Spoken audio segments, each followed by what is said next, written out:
Hey everybody, Alex here. Sorry I'm just now getting this up, but it's time for my Q&A video. It's the middle of July and it's a bit hot, so if you hear my fan going on in the background, I apologize for it. But either way, let's dive in. Fusionator asks, isn't that basically all of your videos? And he reiterated, that's my question. Well, I don't mean to be a smart aleck about this, but the difference between my normal show and what I'm doing here is I'm not doing this for comedic purposes, and I'm obviously not doing anything about movies. I'm answering honest questions about myself, and I might as well confess the main reason I'm doing this is I'm probably about to get very busy very soon, so I don't want my followers to think I've forgotten about them. I want to keep stuff posted. I want to keep my viewers posted. I want to keep them up to speed on everything I'm doing. Chilton asks, will a day ever come when Johnny Depp isn't typecasted as a quirky, insane character? That is a tough question, because, you know, I had this discussion with Mr. Aspiring Actor, where I think there's a problem. I think we have this problem in the business where people keep, where, you know, as an actor myself, I was told during an acting class, you know, they will size you up and make a decision on what kind of roles you can play as soon as they see you. And you know, when you really think about it, this does happen. I mean, you know, someone like Robert Downey Jr., who has shown that he can play other parts. Like, he was really good as Charlie Chaplin in Chaplin, but even he's, you know, one of the biggest stars in the world. And when you really think about it, he's been typecast. So I think it is very hard to escape a typecast, because, you know, they're going to keep getting cast in the same roles. Those movies are going to keep making money, so nobody has any real reason to assume that, so nobody really has any real reason to think that things are going to change. Infamous Jack, favorite band? Queen. The second place would probably be the Beatles. I think I slant more towards Queen just because of their sheer versatility and hard rock edge. And even if he's technically, I'm definitely also big on ELO, Black Sabbath. Those are some of my favorite bands. Even though it actually wasn't part of the question, even though he's not actually a band, a singer, I'm also a hardcore David Bowie fan. I think people who follow my articles probably realize this after I wrote a review of every single album he's written except for Brand New Day. But also a big Elton John fan. Favorite song? That is a tough one, because I believe it or not, I actually don't have a favorite song. Probably my two random choices in terms of songs that I just listen to out of borderline obsession are probably Lido Shuffle by Boz Scaggs, and I guess that's why they call it The Blues by Elton John. I don't know if I would in fact go so far as to call those my favorite songs, but those are two I listen to a lot, and I guess you could just say that. Favorite movie? Back to the Future. I kind of lump the whole trilogy together. Favorite TV show?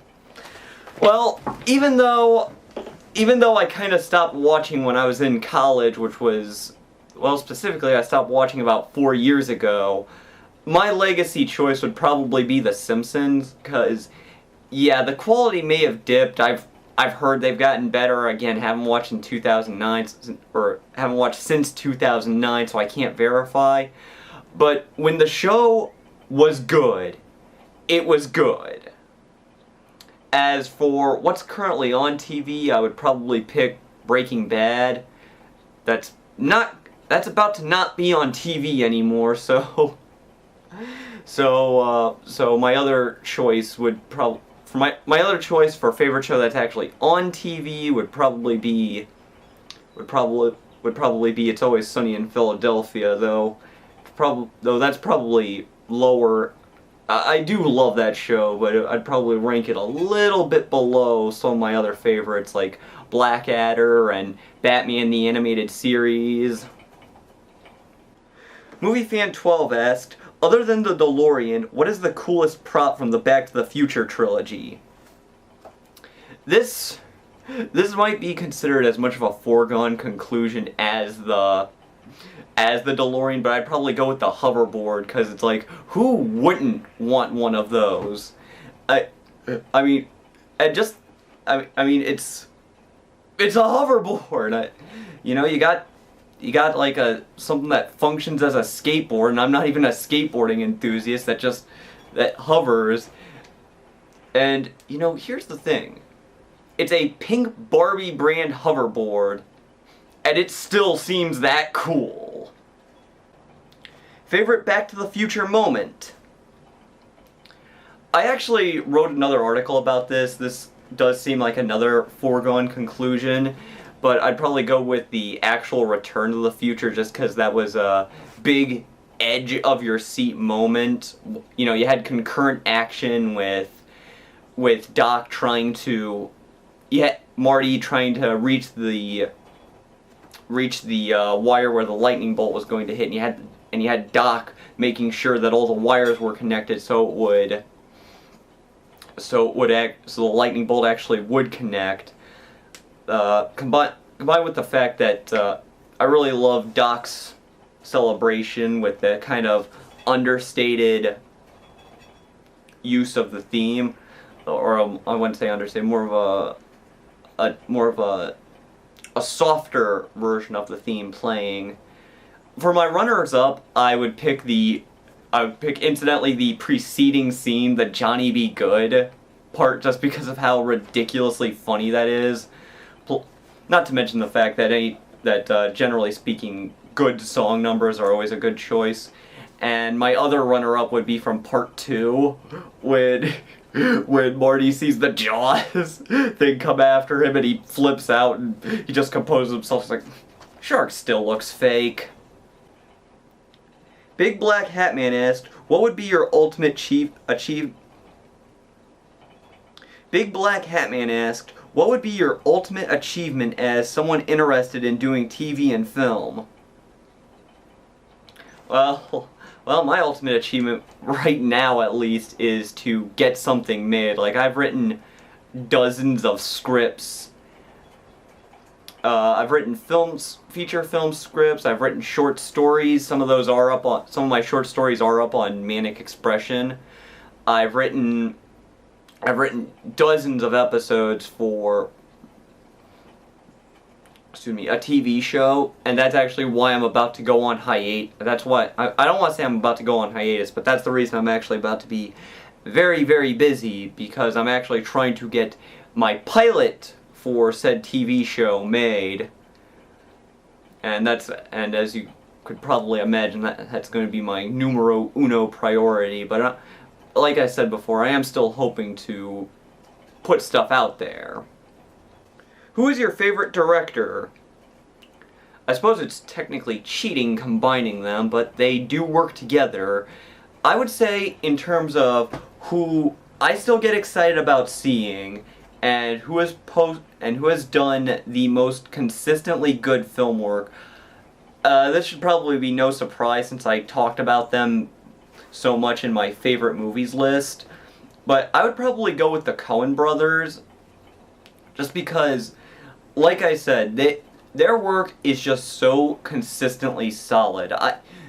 The only movie I would say that I've seen all of their movies and they've never made anything I disliked.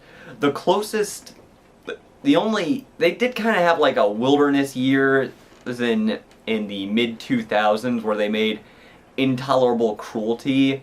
That I have to admit was okay. That was a pretty entertaining movie on its own.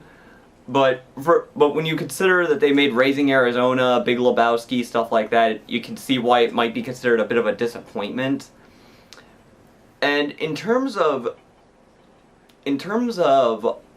putting out something new, these are guys who I think are really out there taking risks and just exploring genres. Like, you know, even as a big Spielberg fan, I sort of feel like he's kind of bought into his own hype and is kind of playing things safe. But these are guys who are really taking risks, and you know, they can do comedies, they can do dramas. Like, I remember when I got the DVD for Raising Arizona, which was the first movie from them I got, you know, one of the bonus features was the other movies, or trailers for their other movies, which were Miller's Crossing and Barton Fink, and it's like, are you kidding me? The same guys who just made that really funny movie, and if you haven't seen Raising Arizona, it is a very funny movie, but it's like, these guys made a movie like Miller's Crossing. I hadn't seen Miller's Crossing up to that point. I actually hadn't seen it until last year, and it's just unbelievable that the same people made both movies. So, yeah, there are a lot of contenders. Spielberg is definitely up there. Kubrick is up there. Scorsese is up there. Hitchcock I definitely rank high, even though I haven't seen a ton of his movies, but, you know, if you twisted my arm, I'd probably go with the Coen brothers. Lupine V1 asked, what kind of movie do you like to watch? Would you do a crossover? Well, I like a lot of different kinds of movies. If you watched my my countdown of my favorite movies over the last 25 years, you'd probably realize there were a lot of different ones in there. Comedies, dramas, action movies. I would definitely say my tastes slant more towards comedy, because anything that can get a laugh out of me is something I'll always enjoy. I'm definitely a big fan of mixed genre movies, like Fargo, or whether they're drama comedies like Fargo, or horror comedies like even Abbott and Costello Meet Frankenstein. And I also have a fun soft spot for fantasy and sci-fi films. As for a crossover, yeah, I'm up for a crossover. Like I said, I can't make any promises soon, because about to be very busy trying to do my pilot, but yeah, I'm up for one. Boobop1987 asked, what is my favorite funniest moment from my movie questions answered videos? My personal favorite joke comes from episode 4, when I wrote the question, what would the world be like without Captain Hook? And I asked Peter Pan, he says, I'm going after Captain Kirk! That's my favorite, just because it was such a non sequitur. One of those things that just came so out of left field that I think most people watching didn't see it coming. For my runners-up, I would also pick my my Jeff Goldblum speech from episode 5, the Michael McDonald call from episode 8, even though that joke is extremely dated now, that there is going to be a Star Wars episode 7, 8, and 9, not to mention that, unlike what I did in the video, I can also play Taking It to the Streets properly. And my last runner-up would be episode 2, when I gave my explanation for the ending of 2001. Not gonna give it away, but I look back, if you haven't seen it, but I look back on that fondly just for the utter bluntness of my explanation. Who is the scariest movie character of all time? That is actually a really tough question for me. I'm sort of having the same stance that Big Black Hat Man had when he picked his favorite Western, where I kind of want to pick Randall Flagg from The Stand, but that was a TV miniseries, so I can't really count that. But I guess it is fair because my favorite really scary character is from a Stephen King movie. I'm gonna pick Annie Wilkes from Misery. As close as I came to picking someone like Anthony Perkins in Psycho or Heath Ledger's Joker, I'm gonna go with, the reason I'm picking Annie Wilkes from Misery is because there are a lot of reasons I think she's so scary. First of all, just the idea that for so much of the movie she hides it. And you know, I read the book, and the book is the same way. She hides it for so long, and she's always so perky and nice and wonderful. And sort of like the Nostalgia Critic pointed out, you know, it's in between those moments that you're sort of wondering, okay, what's she gonna do? What's she gonna do? And just the fact that when she does snap and when she does lose it, it just makes it that much more unnerving.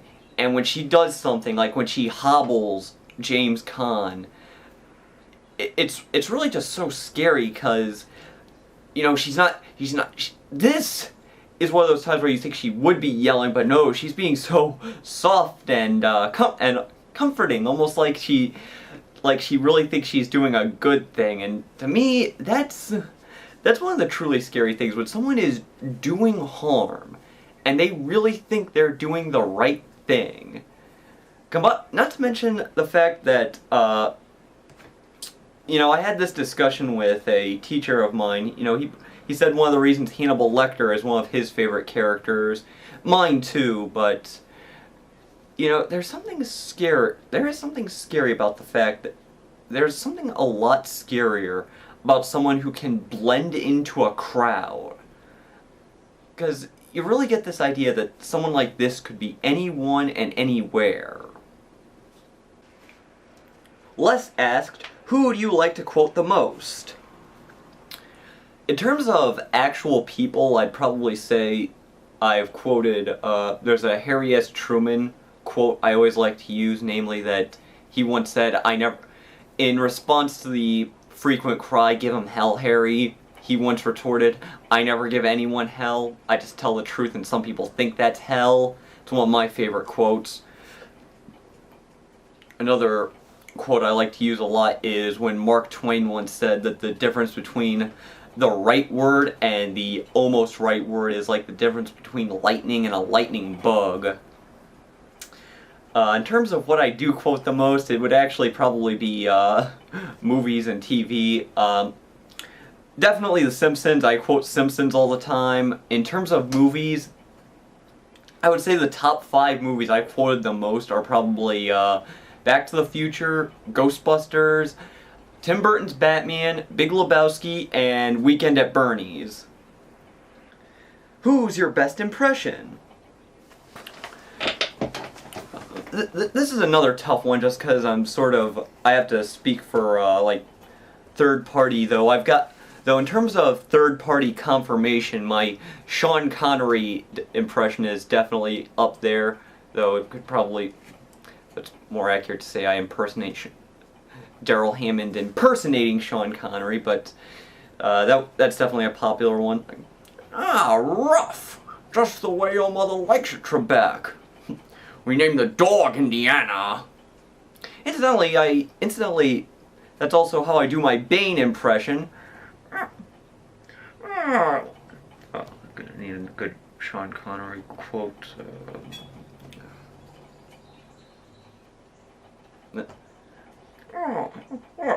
Gotham's reckoning. When Gotham lies in ashes, then you have my permission to die.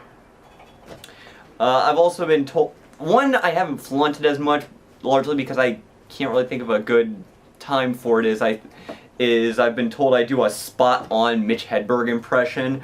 I've been a little rusty, so if this isn't spot on, please forgive me. You know, Mr. Pibb is the ripoff of Dr. Pepper, but it's the stupid ripoff because the dude didn't even get his degree. You know, on a stoplight, green means go, yellow means wait, and red means stop. On a banana, it's the other way around. Yellow means go, green means wait, and red means where did you get that banana? I've also been told I do a spot-on Beavis impression. Again, a little rusty, haven't done this in a while, so if I don't do it 100% right, try and forgive me. Hey, butthead. Oh, crud, I can't think of anything Beavis would say.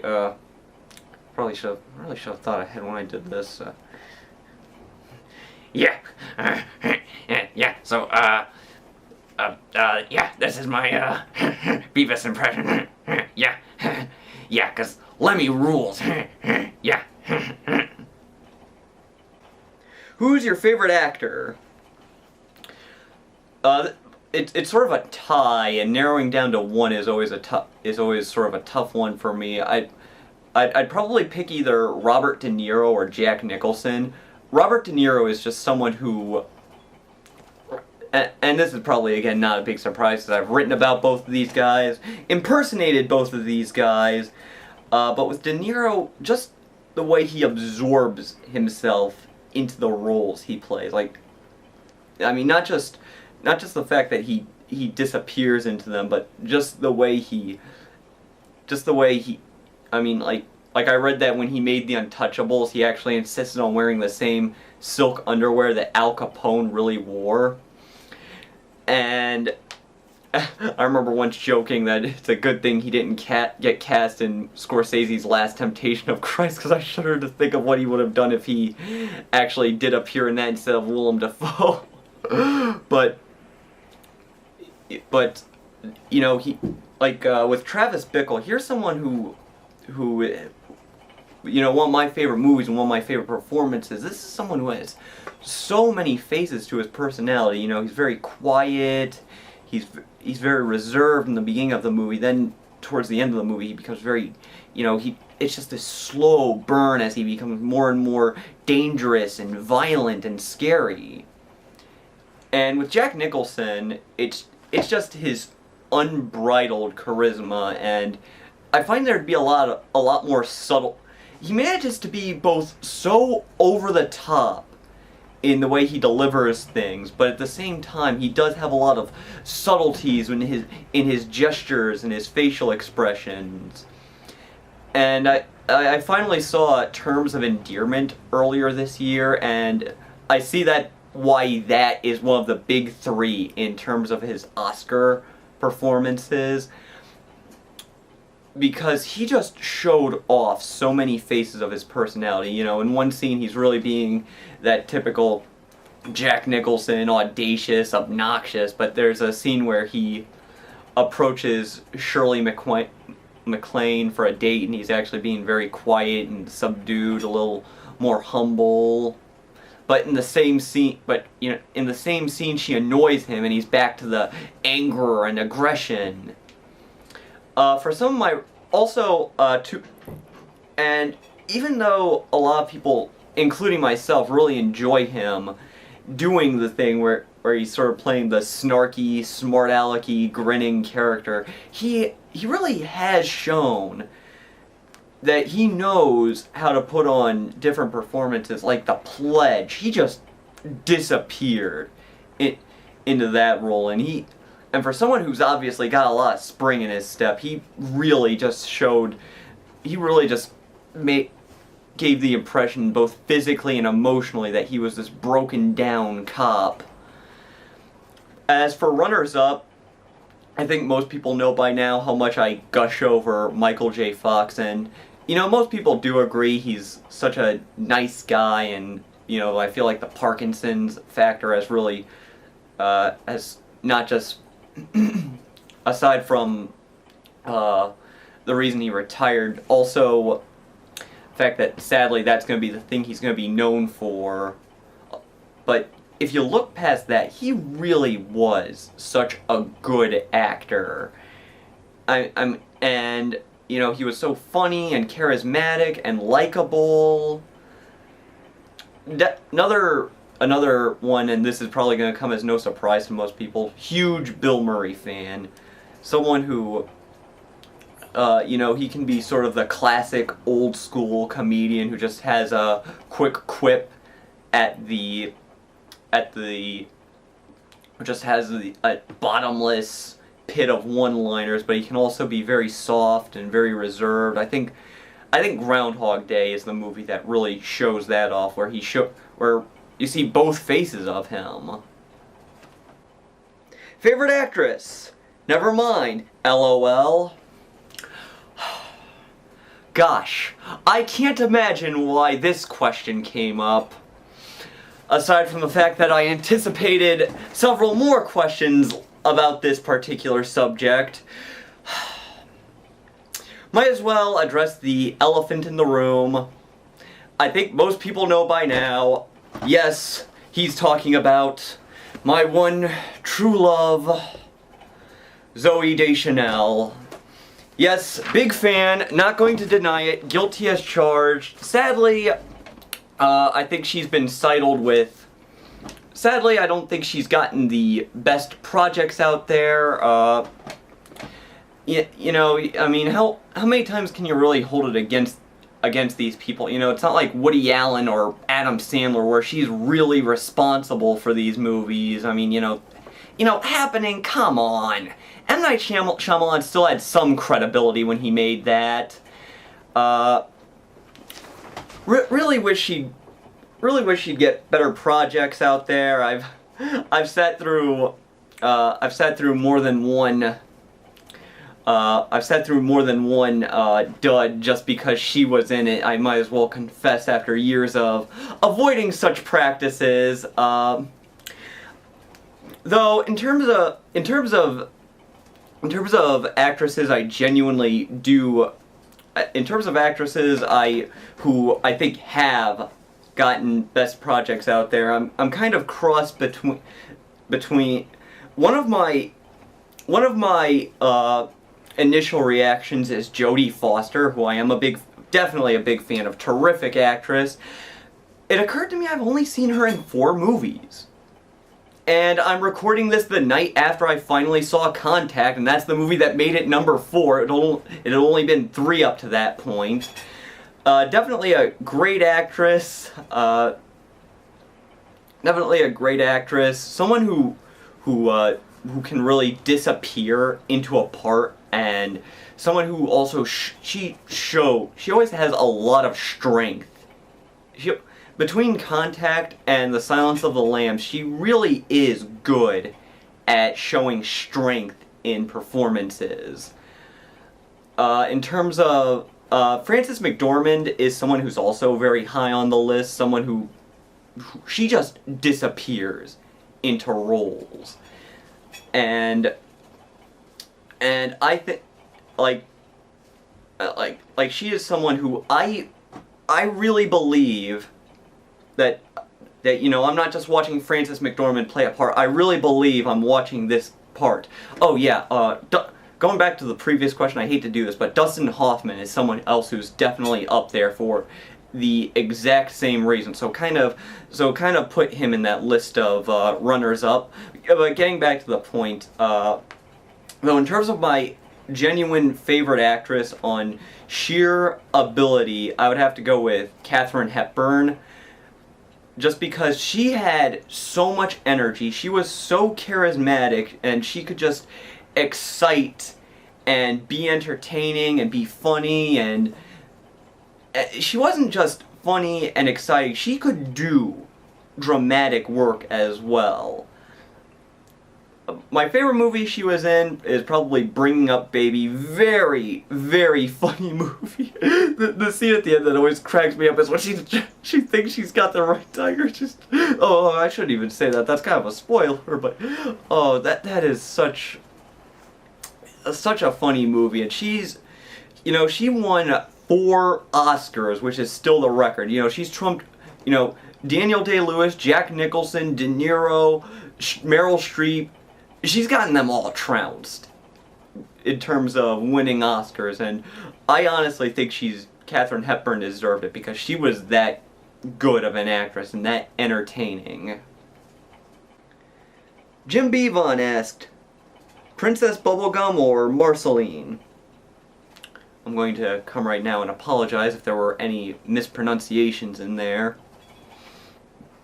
And it's an awfully good thing I finally got into Adventure Time, otherwise I wouldn't understand that question.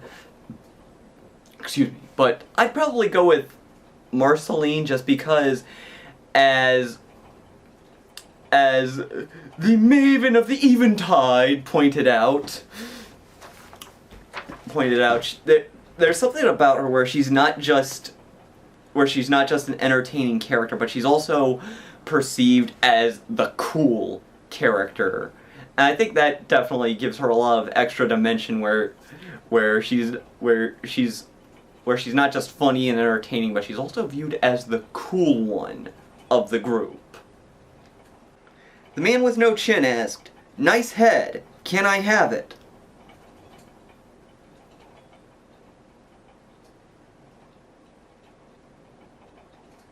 Ryan McCarthy asked, What is your favorite book? Gosh, everything's just been a multiple choice question with me, hasn't it? I have a few favorite books. You might have ascertained this since I talked about it earlier, but The Stand is definitely one that's up there. The only thing that... It's funny, because every book I like, I sort of have an issue with it. There's no book I love unconditionally. My beef with The Stand is that there are a lot of parts... I really love the slow burn and the build-up of that book, but at the same time, there are points where it kind of drags. My other favorite books are... I feel bad. I feel kind of like I'm ripping off Big Black Hat Man because this was his answer. But I'm also a huge fan of Catch-22. Very funny book. I highly recommend it. There is a movie there was a good movie that came out around. It had the dumb luck of coming out at the same time as MASH, and I'll be honest, MASH is the better movie, but I still recommend the movie if you don't have the time to read the book, because the movie is still good on its own. Not as good as MASH, but I think it does a good enough job of capturing the book that if you're pressed for time, I know I am these days, that if you don't have time to read the book, the movie is still good. Also, not to mention there's a really funny bit with Bob Newhart. He only appears in one scene, but it's the funniest scene in the movie. I recommend looking it up just for that. But I'm also a big fan of just about anything by Terry Pratchett. I had a teacher in high school who gave me a copy of Thud, which was his most recent book, as a graduation gift, because he figured I would be into Terry Pratchett, and he was totally right. I've read so many of his stuff since then. It's tough picking a favorite. I recommend pretty much anything by Terry Pratchett. He is so funny. There have been movies based on his work. They're good, but the problem is that Terry Pratchett's writing style, he writes for books. And it's not like The Catcher in the Rye, where I think it would be a terrible movie, because the 3 movies that have been made, Color of Magic, Going Postal, and Hogfather. It took me a while to remember that one because I haven't read the book, I've only seen the movie. They're very good movies, but between the books I read, the books were funnier. Like Going Postal is my favorite of his books that he's written, but the movie was good, but it wasn't nearly as funny as the book. So if you get the chance, seriously, read just about anything by Terry Pratchett. They're usually not long, and they're pretty breezy reads as well. Last, and certainly not least, Atreyu asked, which famous people have you met in person? I've met a bunch of famous people. Most recently I met Ivan Reitman and Sam Elliott. I've also met Penn and Teller. I've met them twice because if you go to their shows, they always hang out after the show. It's kind of funny because Penn Jillette explained in his book that the reason they do that is they used to work carnivals, which had a lot of seedy people at them, and so they eventually just got into the habit of meeting and greeting people after the shows. I've met Dweezil Zappa, the son of Frank Zappa. I actually got his autograph, and I just barely got that by the skin of my teeth, because I saw him at Zappa Plays Zappa, and my brother bluntly told me, as soon as I get, once I got my autograph, I was out of there. And it's like, oh, thank you for that. But I've also met Chuck D of Public Enemy very briefly. Sadly, I did not get my picture because someone else took the picture and didn't send me the picture. Nice guy, by the way. Very cool guy. I've also met a lot of wrestlers. I've met Jerry the King Lawler. Very, very funny guy.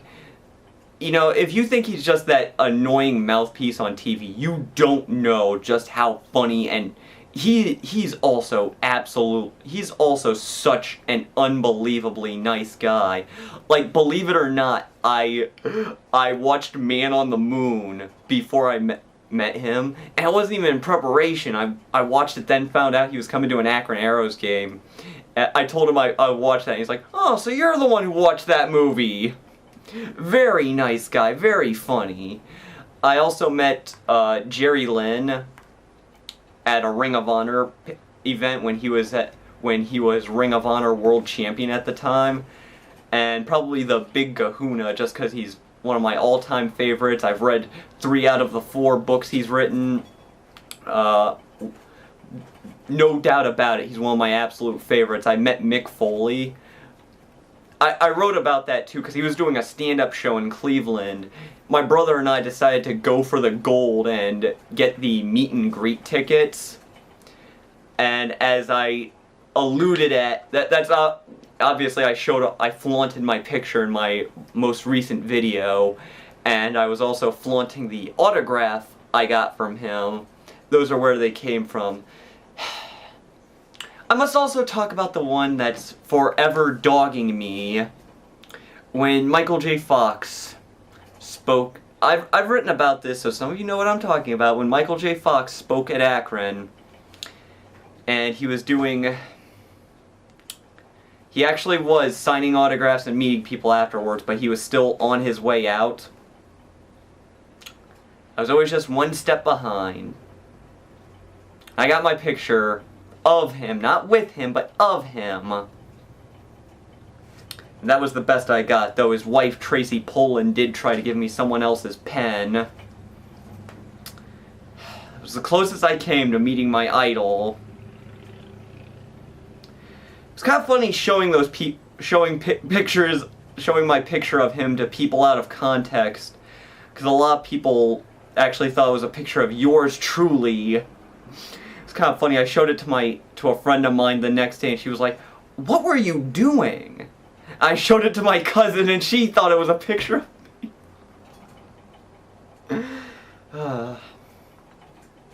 Well, that's it for the Q&A video. Hopefully I can still put stuff out there.